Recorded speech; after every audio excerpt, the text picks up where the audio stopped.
Allah mengingatkan kita untuk terus meningkatkan bekal kebaikan sebelum kita berpulang pada Allah Subhanahu wa Ta'ala. Pastikan semua kegiatan kita punya nilai di hadapan Allah. Jangan hanya punya nilai dunia saja. Kalau cuma dunia saja, apa faidahnya iman yang telah kita yakini itu? Apa bedanya antara orang beriman dengan yang belum beriman? Maka pastikan bukan hanya sholatnya, tapi semua aktivitas hidup kita. Makan kita punya nilai di hadapan Allah. Berpakaian punya nilai di hadapan Allah. Berkendaraan punya nilai di hadapan Allah. Semua kegiatan yang memiliki nilai di hadapan Allah itu disebut dengan hasanah namanya. Disebut dengan hasanah. Karena itulah kemudian ketika kita mengerjakan satu perbuatan, seperti saya mau minum misalnya, maka saya niatkan minuman ini untuk mendapatkan ridha Allah. Ya, maka saya katakan Bismillahirrahmanirrahim, kemudian saya minum. Maka kalimat Bismillahirrahmanirrahim itu yang menjadikan aktivitas minum itu punya nilai di hadapan Allah.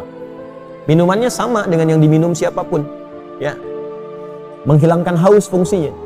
Jadi hausnya hilang, tapi apakah dengan hilangnya haus itu Allah memberikan nilai tidak? Ada amal solehnya enggak? Bismillahirrahmanirrahim punya nilai itu. Itu yang dimaksud hadis Nabi, kullu amrin dzibalin la yubda'u fihi bismillahirrahmanirrahim fahuwa abtar. Ya, setiap perbuatan baik, ingat yang baik ya, bukan perbuatan buruk, bukan korupsi pakai bismillah misalnya, tidak, nggak boleh itu. Ya, mencuri pakai bismillah, tidak. Semua perbuatan baik, dibalin itu yang dibenarkan oleh akal dan hati kita itu benar. Jadi sesungguhnya kalau orang berbuat salah, hatinya pasti menolak. Ya, hatinya menolak, itu bal. Ma fi balika, apa sih yang ada dalam hatimu itu? Ya, kan saya sering katakan begini kalau ingin menguji ya. Anda keluar dari masjid untuk ngetes, bukan dilakukan terus, bukan ya. Untuk ngetes, coba iseng-iseng pakai misalnya, dipakai iseng, bukan dipakai pulang ya. Dipakai iseng misalnya sendal orang lain. Masukin dulu, tes. Itu hati kecil pasti mengatakan, ya itu bal, hati kecil mengatakan, itu bukan punya kamu. Pasti itu secara otomatis, ya, secara otomatis. Lepas lagi tuh, jangan dipotong videonya ya. Saya mesti potong-potong video tuh, ya.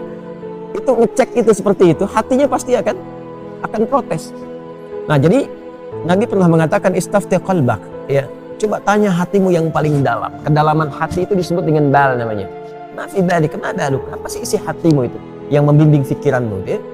Nah, dari situ kullu amrin dzibalin, setiap perbuatan baik yang dibenarkan oleh hati kita, membimbing pikiran kita, tapi tidak diiringi dengan Bismillahirrahmanirrahim, ya, fahuwa abtar, maka terputus nilai keberkahan. Artinya nggak ada nilai di hadapan Allah, cuma dunia saja.